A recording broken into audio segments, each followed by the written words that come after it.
My name is Eric Lee from LabourStart. I'll explain in a moment what that is. And we gave this the title, we were thinking of like a catchier title than just unions. So we came up with unions and campaigners, time for an honest conversation, hoping that would draw in the masses. We didn't do A/B testing on this like you're supposed to. So there were supposed to be three of us. My colleague Ed Mustel fell ill, so he's not going to be here. So we won't do his part, but I will speak first about how unions campaign, how this may differ from your own experiences, and how we can work together, and some do's and don'ts. Ed was going to speak about the book we co-authored, which I'll talk about briefly, and Anita, who comes from the Industrial Global Union, which is an actual union, or union of unions, unlike me, will speak about their experience. So I'm going to go through this quickly because we should have a conversation, and I want to give Anita time. How unions campaign, right? And first of all, what unions campaign about is important. We didn't actually talk about this morning, what we campaign about. We often campaign about violations of workers' rights, but what I mean in part is there are laws, including international laws, ILO core conventions, ILO International Labor Organization, which all employers everywhere in the world are supposed to respect and often don't. And there are European and national laws that are routinely violated, and unions, a lot of our work on campaigning work is on violations of workers' rights.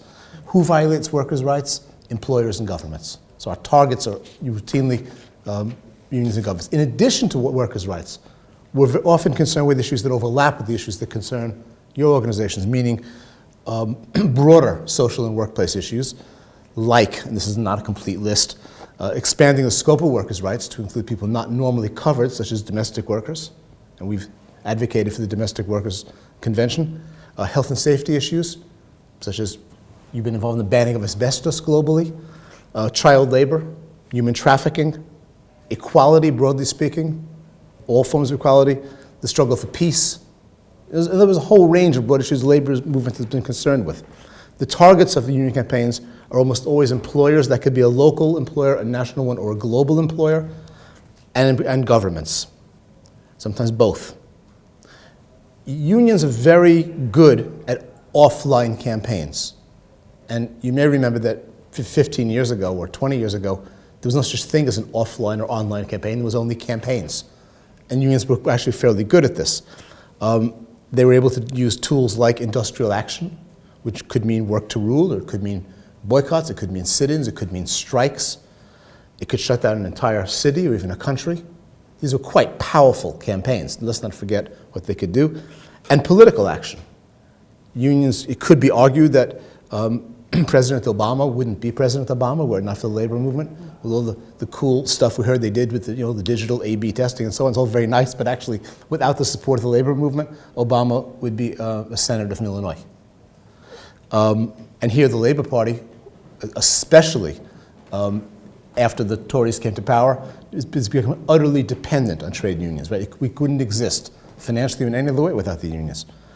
So who participates in campaigns that unions wage? They're members of the union itself. Unions have built-in, often very large membership. Unite, union of well over 1 million members. NUJ, considerably smaller, but we like the NUJ. Members of sister unions in the same country. So if we do a campaign here, as we're doing now in support of the RMT, we expect members of other unions to support the RMT. Union members from other countries, often in the same sector. So if we have transport workers having a dispute here in Britain, we expect transport workers in unions in other countries to support them. And in this, the global union federations, of which Anita represents in a sense, are critical because they actually unite workers by sector. So teachers will have one federation, journalists another, transport workers another. Not very well known, by the way, outside the labor movement that these even exist, but they're very important. And sympathetic organizations that are not unions. For example, Amnesty International plays a key role, or labor parties. And only after all that, the broader public. So quite different from, in a sense, some of the campaigning organizations here, from the broader public is actually the target of our campaigns. Here, the broader public is almost an afterthought to all the other audiences we'd go for. So how this may differ from your own experiences. Some of it will be similar. Employers and governments are going to be the targets of many of your campaigns, typically. And many similar themes. Fighting for equality or for peace or whatever will be similar themes. But here's how it differs. First of all, unions are generally democratic membership organizations. Their leadership is accountable to the members. Not in every country, not in every union, but pretty much this is the rule. Some NGOs, like Amnesty International, work along the same lines. They are democratic membership organizations. The leadership is accountable. Policies they decide on are decided on democratically and so on, but not all. The notion of membership in a union is very different from the notion of membership in some of the campaigning organizations. 38 Degrees, or some of us or claim memberships of hundreds of thousands. But what they would call a member and what a union would call a member are two very different things. You don't become a union member by signing up to an online petition. That would be laughable. Somebody could claim, I'm a member of Unite because I supported a petition. Being a member of a union is a considerable investment. As I said earlier, the broader public, which is the main target of things like 38 Degrees, their main target, the broader public, is for unions ranked last in the list of who we actually go after when we campaign. And for unions, offline actions are much more prominent than online actions, and always have been. So strikes and political action and lobbying of parliaments and street demonstrations are very important parts of how unions campaign, with the online component being a much less important one. So how do we work together? We come from very different backgrounds. First, we already work together a lot. Unions work together with groups like Amnesty, and Amnesty and the unions even have a written memorandum of understanding. They've actually written agreement, a contract with the labor movement.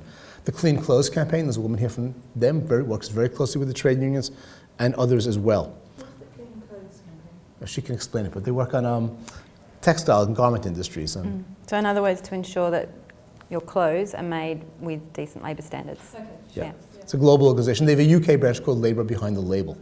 Okay. Does very good work. So these are groups that work routinely with unions. A lot of groups don't. It's important to understand the sensitivities and the different traditions of the labor movement and the campaigning organizations. And I'll illustrate with examples of do's and don'ts. This is actually the core of what I wanted to talk about. Unions have been around for more than 150 years. They have hundreds of millions of members worldwide. Anita's federation, Industrial, represents 50 million workers in 140 countries. This is on a scale very different from even Amnesty International, which is a respected and established, is a fraction of that in size and has only been around for 50 years. Unions have a track record of tremendous success. I'm not trying to diss the work of campaigning organizations. I support campaigning organizations, but often people will claim that our success was we stopped the Tories from carrying out this particular policy, right? This horrible thing. We stopped the passage of this particular law.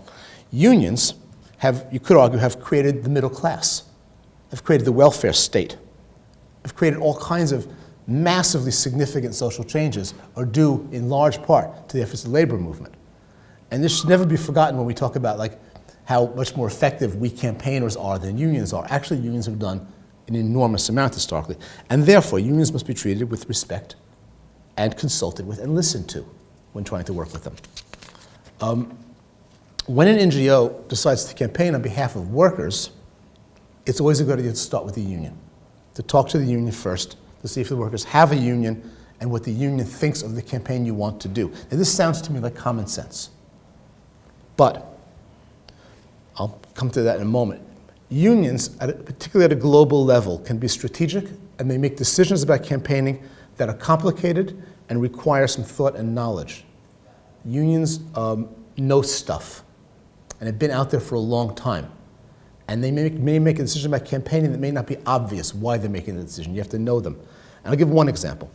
The example of the Coca-Cola boycott. Is there a boycott of Coca-Cola? Do you boycott Coca-Cola?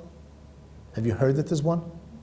I've heard of it. You've heard of it. There's a group called the campaign Stop Killer Coke. You may have stumbled. If you look at the words Killer Coke on the internet, you'll find all this stuff about the Coca-Cola boycott. And there was a Coca-Cola boycott in the 1980s, organized by the International Union of Food Workers over Coca-Cola's despicable human rights record in Latin America. But the boycott ended because a deal was reached with Coca-Cola. And all the unions of Coca-Cola workers in the world have agreed that there is no boycott of Coca-Cola, but many people in campaign organizations think that there is. And many ordinary progressives and decent people say, I wouldn't buy a company, product from that company. This pits some of the campaign organizations against the unions.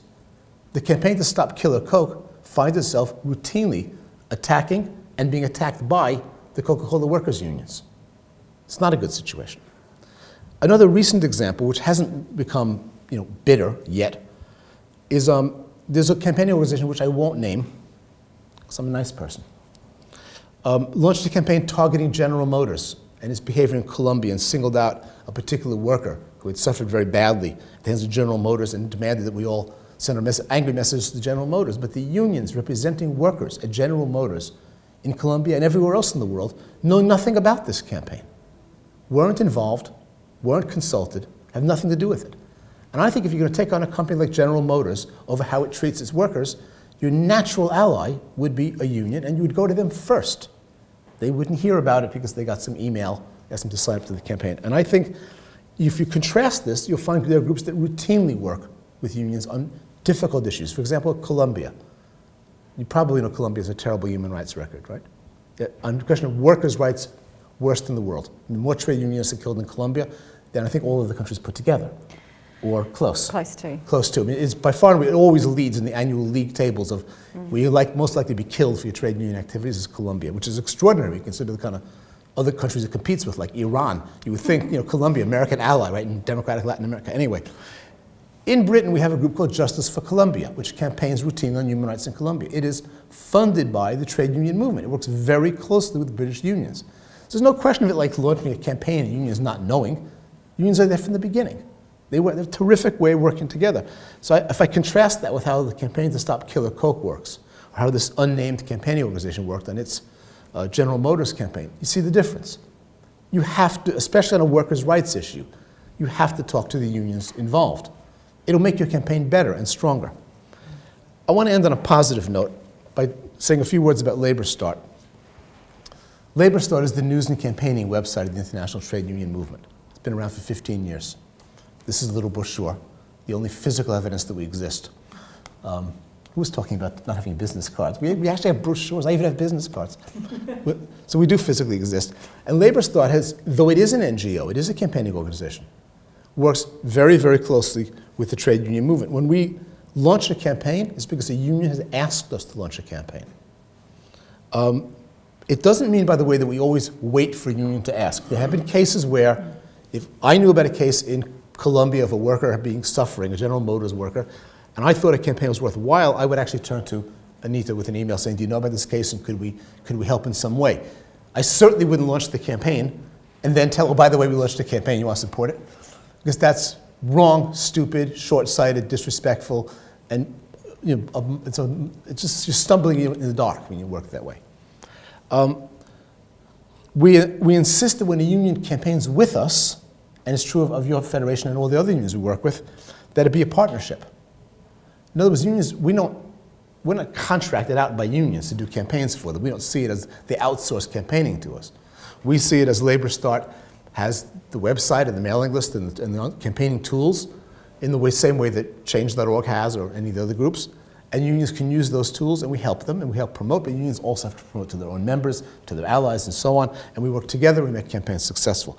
And if Ed had been here, my colleague, if he hadn't claimed to fall ill, he would have told you about the book that we wrote, which is basically all the book is a collection of dozens and dozens of victories that we won. Now, if we'd done a book about all the defeats we had, or the kind of half victories, it'd be a much bigger book. This is a very thin book. But it is a lot of victories where we've actually, working together with unions, we've actually gotten trade union leaders released from jail, helped workers win strikes, helped win contracts, helped end lockouts, helped win workers' rights in different parts of the world. There are loads of them. It's very inspiring stuff. So while the model LabourStart has, or Justice for Colombia has, of working really, really tightly with the unions, is not the only model. Amnesty International keeps a healthy distance from unions, but works correctly with them. These are very different from the models that don't work, which is kind of the let's ignore the unions, or we've never heard of the unions model, which I think is a bad one. I think a lot of the organizations that work on these issues don't understand the labor movement, and the misunderstanding is a mutual one, and it's not helpful to the workers at Coca-Cola or the General Motors Colombia when that happens. It's much more helpful when we all work together. So that's what I wanted to say. I think we should let Anita make her presentation, and then we have a general discussion, if that makes sense to all of you. Sure. And because Ed isn't here, you can actually buy the book from me for £3, and I'll tell Ed that we'll forgive her for not coming. Okay, Anita. So, give my presentation. I haven't really prepared much of a presentation because I wasn't too sure what to expect. This is the first time I've come to this e-campaigning forum, and I've actually come to learn. But following on from what Eric has said, I wanted to introduce the organisation a little bit and give you some idea of what we do and how we work, and reiterate the points that Eric is making in terms of the need for us to work together, particularly when it's around a work-based issue where the representation of workers is involved, because legally, legitimately, it's a trade union that represents workers, and they are the ones that enter in as an agent to negotiate with employers and can also take up issues with governments, and so they perform a very important function and role to represent workers, and it's important that they're included in a campaign when it is a campaign that's focused on workers and workers' rights. So Industrial Global Union is a relatively new global union. It was formed last year in June as a result of a merger of 3 other global unions that have come together into one body. And I came out of a global union called the International Metalworkers Federation, and we represented the metal workers, and we have now united with the Chemical, Energy and Mining Global Union Federation and the Textile Workers Federation. So the Clean Clothes campaign, for example, is someone that we now work with as Industrial. So Industrial was launched in June last year, and one of the things that Eric mentioned is that, you know, the IMF, the Metalworkers, which is one of the founding organisations of Industrial, was actually created in, I think it was 1893, so it's been around for that long, and we operate at the global level and we operate on similar issues to, say, Amnesty International, but compared to Amnesty International, we're unknown, and you know, I'm quite sure that you've probably never heard of International Metalworkers Federation and now Industrial, whereas you might have heard of Amnesty International. And so with the launch of Industrial Global Union, there's our members and our unions are saying that they want us to become more effective at the global level, to have a higher profile, to build our power as a body that operates at the international level through that increased kind of effect. But Eric is right in that historically, and even to today, we engage much more with very specific audiences, and it's not really a general public. So we start, as a global union federation, we actually start with national unions. So here in the UK, Unite is one of our members, and we deal a lot with the leadership, the political leadership of Unite and the international department of Unite, and from time to time, particular groups of workers within Unite who might be part of a company that has a trade union network at the global level, or somebody who works across the auto sector. And so we work with different people based on that. Then we work with groups of workers and union members, depending on the issue from time to time. We also interlock with employers and seek to negotiate with employers to improve conditions or relationships in a workplace. And of course, sometimes we campaign against an employer if they continue to violate the rights of workers and fail to respect the rights of workers. So Eric gave the example of Coca-Cola, and in our sector in our sectors we have various companies who at different times we have mounted campaigns against. But the relationship is such that our membership, and they are members who, you know, belong to a union, pay fees, have the right to vote, participate in the democratic decision making of those organisations, including us as Industrial. What they really want is a job with good conditions. And so if they reach agreement with Coca-Cola, then that is the end of that campaign, because they've agreed, they've achieved what they wanted to achieve in terms of their objectives in the workplace. Now, it doesn't mean that it's perfect, and it doesn't mean that they don't go on to continue to maybe have, you know, particular industrial disputes, but they have means and methods by which to resolve those issues that may not involve public campaigning. But increasingly, we are wanting to get better at public campaigning, and that is something that we're trying to do more of, and including digital campaigning, which is why I've come here to learn, because we don't do it particularly well or effectively today. It's something that we're starting. we're new to this scene. We have worked with LabourStart for a number of years, and LabourStart really has been our main platform for any kind of online campaigning to date, and will continue to be one of the platforms that we'll use. But we're also trying to develop this capacity in-house increasingly as well. So I thought I'd give you a bit of an example of a recent campaign that we have done, which, you know, it's not the perfect campaign. I'm not going to pretend that it's the best campaign that you'll ever see, but it is a campaign that we tried to deliver on, and that was on the question of Mexico. And in Mexico, we can see that there are a series of violations of rights that are continuing to go on in various sectors and workplaces, including right at the kind of the national level in terms of how the labour law is written and implemented in the country. And we have been campaigning around these issues for years, and this year we held what we call a week of action, a global days of action, and we asked our affiliates, our unions around the world, to participate in various actions during that week to bring pressure and awareness to those issues in Mexico. And there were actually a range of different campaigns within it. So we had different targets. So one of the main targets is actually the Mexican government, and we know that for real lasting change to happen, there needs to be political change in that country. Now, most of that actually has to happen in Mexico, and we put a lot of support, we give a lot of support to the national trade union, the independent unions in Mexico that are pushing for this change to achieve these goals at the national level.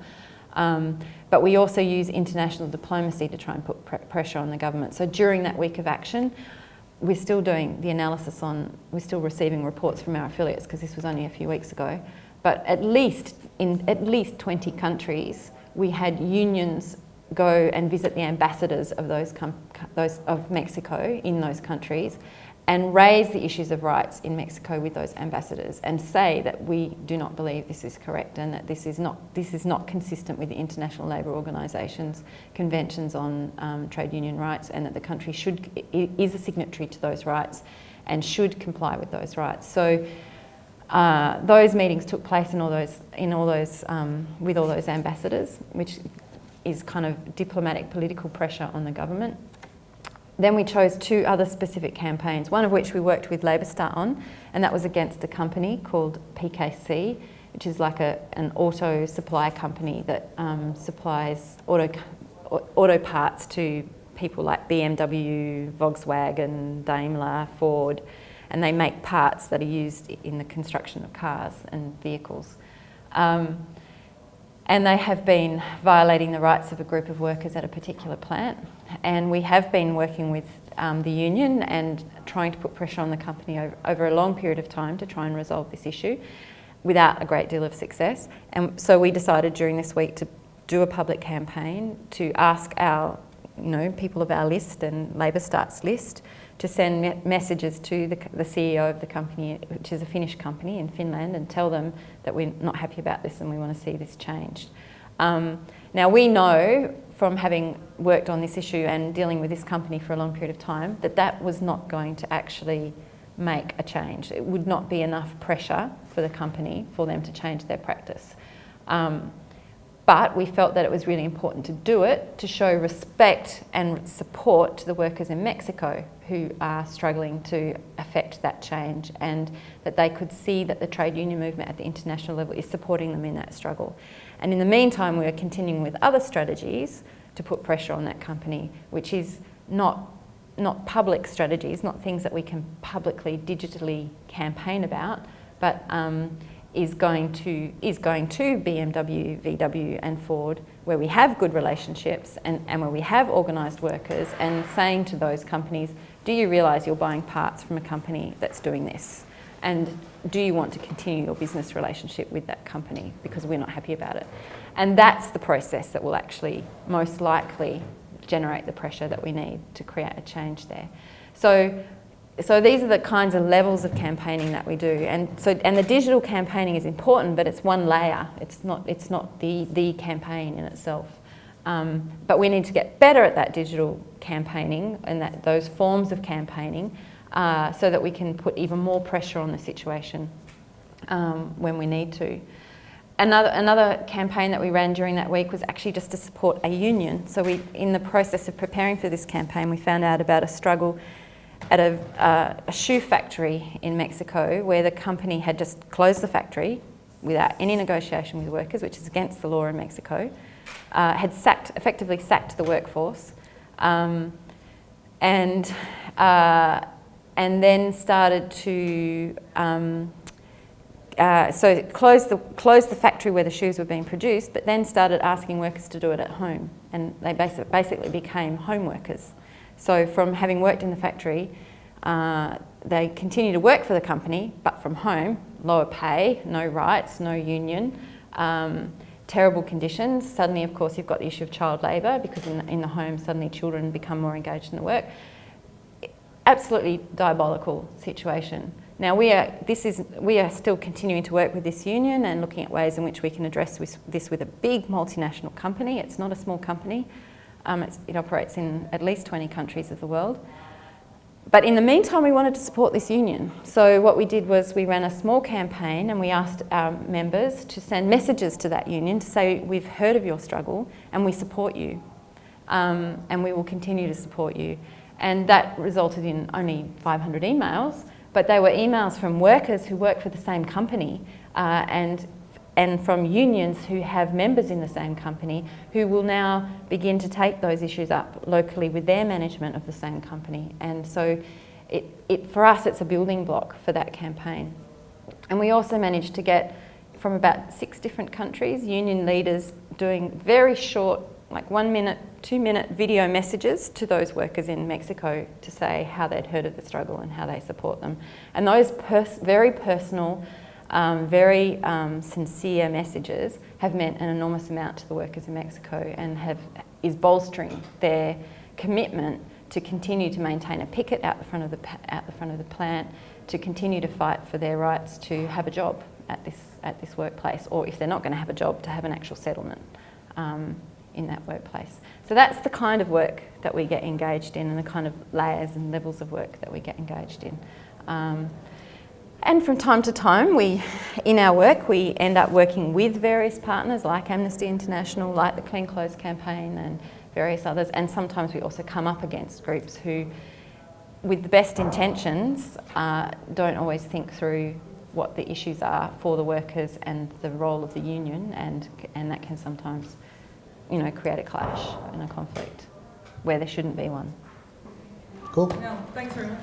Thank you. Feel free to take the brochures, buy these.